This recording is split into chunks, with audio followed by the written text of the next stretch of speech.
Welcome to the podcast. We're a community that supports entrepreneurs and founders who are building the future. Every episode, we deep dive into founders' psychology, how you think, and what drives you, right? I think at the end of the day, we want to learn from your journey. So, Naman, I'm excited to have you here.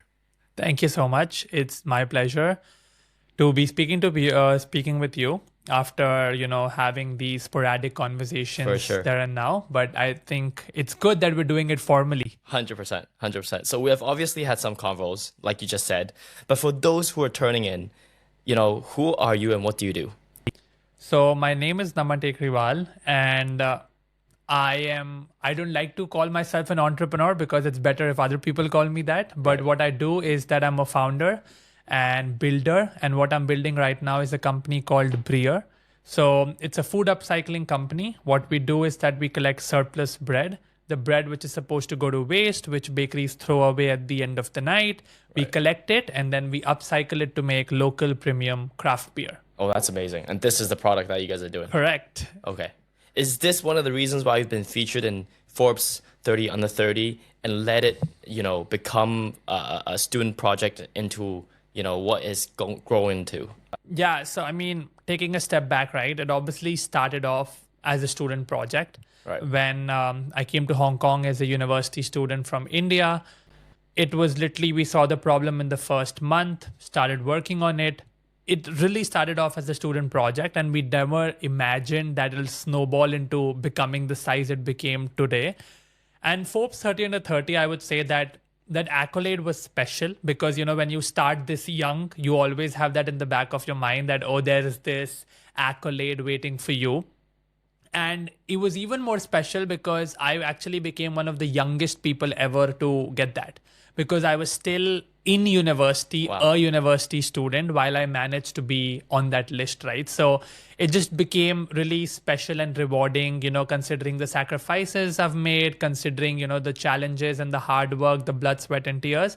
But it's a 30-second lived happiness, to be honest. It's not like now that I'm a Forbes 30 under 30, everyone is responding to my emails. It's still the same hustle and grind, but it's a 30-second good happiness. Right. What age were you at when you got nominated? So,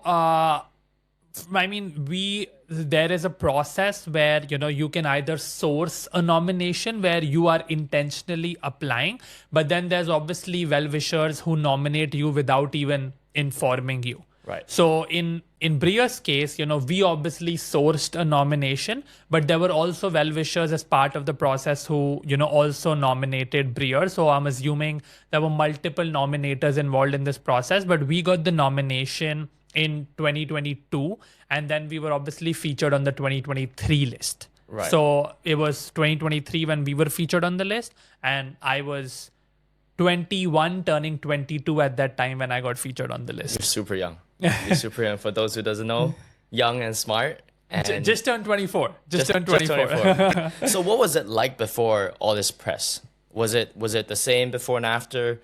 What were the sweat and tears? Go through it with us. So, we've been fortunate that, we started this company in Hong Kong. And Hong Kong, I would say is one place which recognizes novelty.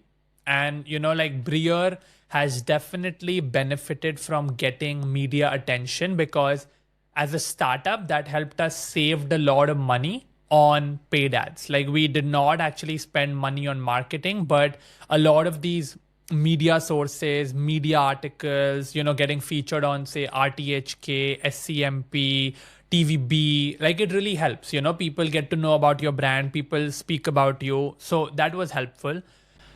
How it started, we obviously started as a university project, right? I met my co-founder at HKUST, and then we, like the idea and the founding story is obviously very long. If you want me to go for it, I'll go for it. Go for it. So, I always tell people that, Breer is a business which was like born out of serendipity. Like it just happened. Right. It was not intended to happen. Like how I met my co-founder, it was purely serendipitous, right? We were attending an orientation together. Right. And in that room, there were only like two people who were constantly speaking, which was me and my co-founder. Right. And then we immediately connected after the session. We were like, hey, we like each other's energies. Let's do something together. But that's it. Like, we don't have any idea. We just want to do something together in the social impact space, because that was something which, aligned us together. And then we were at HKUST, which not a lot of people know, but it's like tucked away in a corner in Hong Kong. And this is right during when the social unrest was going on in Hong Kong. So like things were shutting down early. And this was there was this one night where we were taking like a midterm exam. And it was like 9 p.m. Everything shut on campus. And we were like, okay, we're hungry. What do we do? So then we take a cab, go to the nearest, urbanized place. It was, I think, Chunkano, where we went. And there was, the only thing open was like a bakery. And then we managed to get some bread, whatever. And then he said, the shop owner said that I'll start wrapping up the bakery while you guys can sit and eat. And then what we saw was that this person was literally taking away fresh bread and then putting them in a black rubbish bag. And I just happened to ask, oh, like, what are you going to do with it? Like, are you going to donate it? Are you going to store it for the next day? He's like, no, I'm going to throw it. I'm like, why? Right. Because as Indian, I was raised with the value to not waste food. It's almost like a sin. We store our bread, we store our food. We don't like wasting food. Right. So it was something so philosophically different to me. So that was definitely something which I saw that it's a big problem. And then the week after, how we got the idea was like, we were at LKF. Right. And there was this very popular bar or like club in Hong Kong called Play, like 4 or 5 years ago. So like a very popular place, right? And that was just the time I was starting to drink. But this particular night I was not drinking. Right. But I happened to see the bartender at Play drinking something which looked like beer, but was not beer. And I just out of curiosity happened to ask the question that, what are you drinking? And he said, this is like a 18th, 19th century old drink called kwas. And kwas basically means alcohol made by fermenting bread. Okay. So it was a drink which was originally made for the pharaohs in Egypt. And then it migrated as a drink to Russia. And then it became really popular in China. And it is still a very popular drink in China in traditional neighborhoods. Right. So that was the aha, eureka, light bulb moment that, hey, we saw the bread problem last week. We can do something potentially here. So this obviously happened in like August of 2019. So we're like sitting around 5 or 6 years of us getting actually this idea, and then obviously transforming it into a company. So from August 2019, it followed a proper process of like R&D. I was a marketing background. My co-founder was an electrical engineering background. We had no idea of what chemistry is, how to make beer.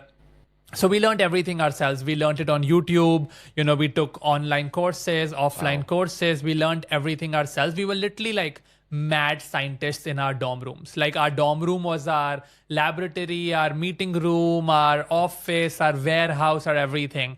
We ordered like a $30 home brewing kit from Amazon, tinkering in our common spaces in the university. I remember I blew off the roof of the common roof once because, I did not control the temperature well. So it's been very scrappy, and we've, started off as scrappy, learned everything from scratch. And obviously, touch wood, this is like 5 years later, selling in over 500 stores in Hong Kong, partnerships with major corporates. That's where we are. That's amazing. That's amazing. I've always looked up to entrepreneurs, and you also mentioned that during your class, you and your friend is always an active one. What do you think, and who do you think you are as a kid that has brought you up, or maybe your environment, or who are you as a kid when you kind of allowed you to have this entrepreneurial mindset? Because normally people who walks over the street would not think about asking about the bread in the trash can, or try to get through and go like, oh, during in the club, all they're thinking about is girls. instead of oh, let's work on a beer project that has been taking like few years. So yeah, what kind of kid were you raising up? Like, were you back in the days? I think it's curiosity, right? I would attribute it less to my education, but more to my family background. So I was born into a community of entrepreneurs. Like in India, we call it businessmen, but the fancier word is entrepreneurship, right? But my my entire family, the community I come from, it's a community of entrepreneurs. So I would say that every dinner table conversation since I was like 7, 8 has been about entrepreneurship, money, saving money, earning money. That's the environment I grew up in. Right. And I must put it in context that I grew up in a very humble middle class family background. Like we were not like extremely well off. But what was really important is that, we had the right mindset and the right approach to a lot of things. So like my dad always raised me with the value that you have to become financially independent as soon as possible. So like I bought my first stock at 11. This idea of talking about money, like you're from an Asian household.